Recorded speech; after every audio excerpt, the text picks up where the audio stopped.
साथियों नमस्कार। आज मैं फिर आप लोगों के बीच एक नए टॉपिक एक नए विषय पर बात करने के लिए उपस्थित हुआ हूं और मुझे आशा है कि आप सभी लोग स्वस्थ होंगे, मस्त होंगे और अपने जीवन में आगे बढ़ रहे होंगे। और यहाँ जो भी जानकारियां मिल रही हैं उन जानकारियों को अपने जीवन में आप लोग अप्लाई भी कर रहे होंगे और उन जानकारियों को आप दूसरे लोगों के बीच शेयर भी कर रहे होंगे। और चूंकि शेयर हमें इसलिए करना है कि ज्यादा से ज्यादा लोगों को हमें आरोग्य की तरफ ले जाना है, ज्यादा से ज्यादा लोगों को हमें बीमारियों के प्रति जागरूक करना है। तो आज का भी सेशन बहुत महत्वपूर्ण होने वाला है और आज के सेशन में जैसा कि आप सभी लोग जानते हैं कि इस समय जो सेशन हो रहे हैं वो प्रोटीन को लेकर के हो रहे हैं।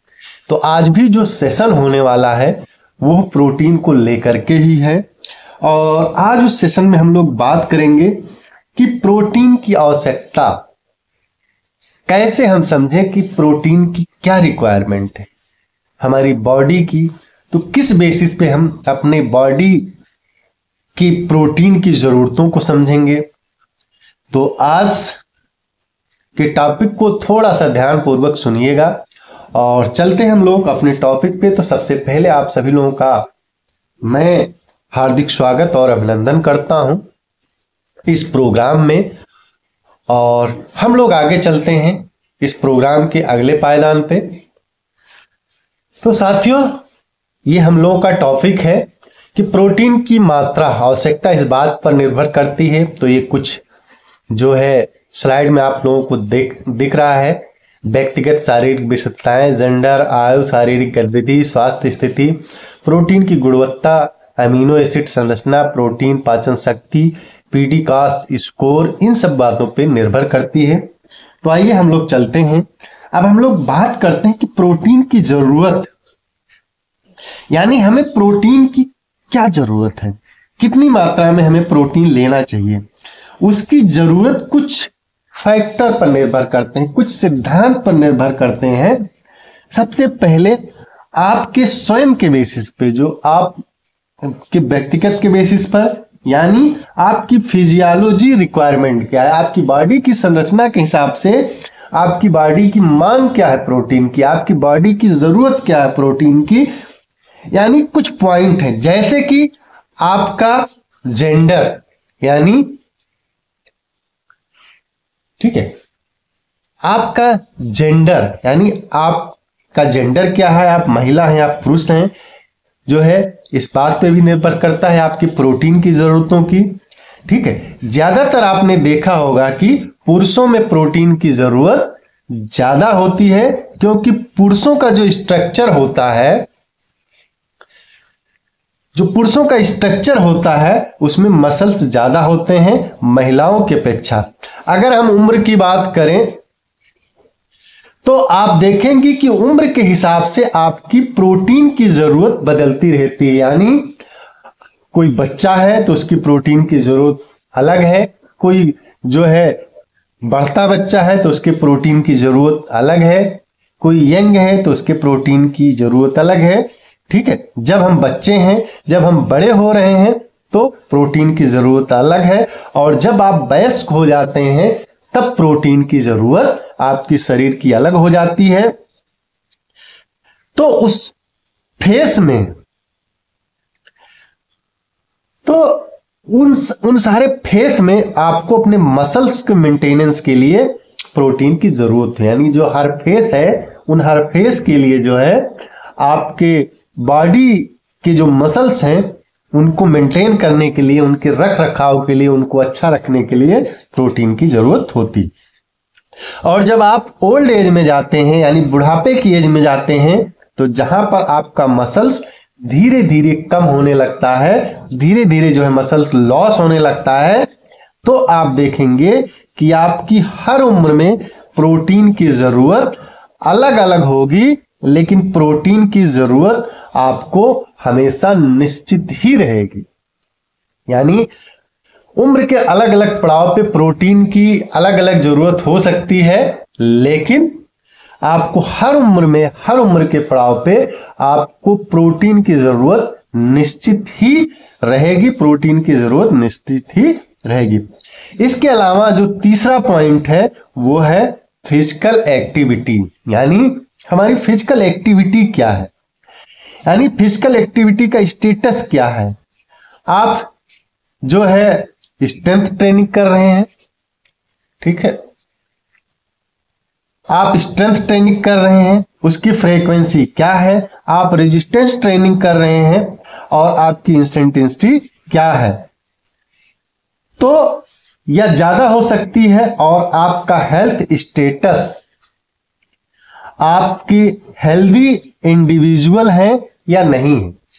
तो आपका हेल्थ स्टेटस क्या है, आप जो है कौन से योगा एक्सरसाइज या जिम करते हैं, उन सब के लिए अलग अलग जरूरतों के हिसाब से, आपके शरीर की अलग अलग जरूरतों के हिसाब से आपको प्रोटीन की आवश्यकता होती है।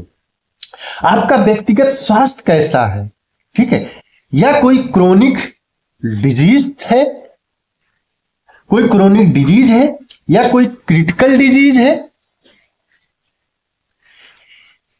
या प्रेगनेंसी के फेस में है, या बच्चे को दूध पिलाने के फेस में है, या मल न्यूट्रिशन है, यानी आपके शरीर में न्यूट्रिशन की कमी है, किसी तरह का कोई ट्रॉमा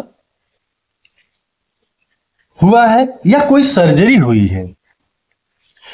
तो उस हिसाब से प्रोटीन की जरूरत डिपेंड करती है कि आपके शरीर में कितना प्रोटीन चाहिए। तो अलग अलग जो है स्थानों पे, जैसे मान लिया ट्रॉमा हुआ है, कोई क्रिटिकल डिजीज है, आपका व्यक्तिगत स्वास्थ्य कैसा है, कोई सर्जरी हुई है, कोई क्रोनिक कोई गंभीर बीमारी है, तो उन सब में क्या होता है कि उन सब कंडीशंस में अलग अलग चीजों के लिए अलग अलग जो है हमारे शरीर की जो रिक्वायरमेंट है प्रोटीन की, वो अलग अलग हो सकती, ठीक है। तो अलग अलग कंडीशन पे जो है प्रोटीन की जरूरत अलग अलग हो सकती है। इसके अलावा जब हम बात करते हैं प्रोटीन की, तो बात आती है प्रोटीन की क्वालिटी। यानी देखिए, प्रोटीन जैसे आप कहीं जाएंगे, आपको कोई दिक्कत हो रही है तो डॉक्टर भी जो है प्रोटीन देगा, लेकिन अब प्रोटीन की क्वालिटी, प्रोटीन हम ले तो रहे हैं, बहुत से लोग जिम जाते हैं, बहुत से लोग और जगह जाते हैं, तो प्रोटीन हम ले तो लेते हैं, लेकिन प्रोटीन की क्वालिटी सिर्फ क्वालिटी ही नहीं, क्वांटिटी ही नहीं, क्वालिटी का प्रोटीन ले रहे हैं। आपको ध्यान रखना है कि भैया वो 5 किलो का डब्बा हमें नहीं चाहिए, हमें क्वांटिटी नहीं चाहिए, हमें उसकी ज्यादा मात्रा नहीं चाहिए, हमें उसकी क्वालिटी चाहिए, हमें क्वालिटी वाला प्रोटीन लेना है। तो यह भी देखना पड़ेगा कि कितनी जरूरत है प्रोटीन की। तो प्रोटीन की क्वालिटी 2 बिंदुओं पर जो है मेनली फोकस्ड है, 2 बिंदुओं पर निर्भर करती है। प्रोटीन की क्वालिटी जो है 2 बिंदुओं पर निर्भर करती है, यानी जो आप प्रोटीन ले रहे हैं, ठीक है, 2 बिंदुओं पर निर्भर करती है, ठीक है। सबसे पहला, आप एमिनो एसिड प्रोफाइल, यानी आप जो पसंद कर रहे हैं उसमें आपने जरूरी एमिनो एसिड मौजूद हैं या नहीं है। पहला आपको ये देखना है कि जो प्रोटीन आप ले रहे हैं, XYZ कहीं से ले रहे हैं, क्या उसमें 9 एसेंशियल एमिनो एसिड मौजूद हैं, 9 जरूरी जो अमीनो अम्ल है वो मौजूद हैं या नहीं है। इसका मतलब क्या है कि कंप्लीट प्रोटीन, अगर 9 अमीनो एसिड उसमें है, 9 जरूरी अमीनो अम्ल उसमें है, तो वो प्रोटीन कंप्लीट है। ये हमें देखना है कि उसमें 9 अमीनो एसिड मौजूद है कि नहीं मौजूद है, वो कंप्लीट प्रोटीन है या नहीं है। और दूसरा, आप प्रोटीन की क्वालिटी कैसे जांच सकते हैं, उसके लिए WHO का एक मानक है, हम सब जानते हैं, ठीक है। ये है जो 9 जरूरी अमीनो अम्ल हैं, ये आप उसमें चेक कर सकते हैं कि है या नहीं है। और दूसरा, उसकी क्वालिटी जांचने के लिए WHO का एक मानक है पीटी कास स्कोर से protein digestibility corrected amino acid score. यह एक तरीका है प्रोटीन के जांचने का, प्रोटीन की क्वालिटी कैसी है, यानी उसका एमिनो एसिड प्रोफाइल कैसा है, ठीक है, और उसकी डाइजेस्टिबिलिटी कैसी है, यानी जो हम अमीनो एसिड प्रोफाइल बोल रहे हैं इस प्रोटीन में है, क्या वो पूरी तरह से आपकी बॉडी में डाइजेस्ट और एब्जॉर्ब होगा या हो रहा है कि नहीं हो पा रहा है। और पीडीकास का अधिकतम स्कोर जो होता है किसी भी प्रोटीन का, वो क्या हो सकता है, वो हो सकता है 0-1, यानी अधिकतम स्कोर 1 हो सकता है। तो इन दो तरीकों से आप डिसाइड कर सकते हैं कि आपको प्रतिदिन की जरूरत के हिसाब से, आपके शरीर की प्रतिदिन की जरूरत के हिसाब से प्रोटीन की आवश्यकता कितनी है और किस मात्रा में है।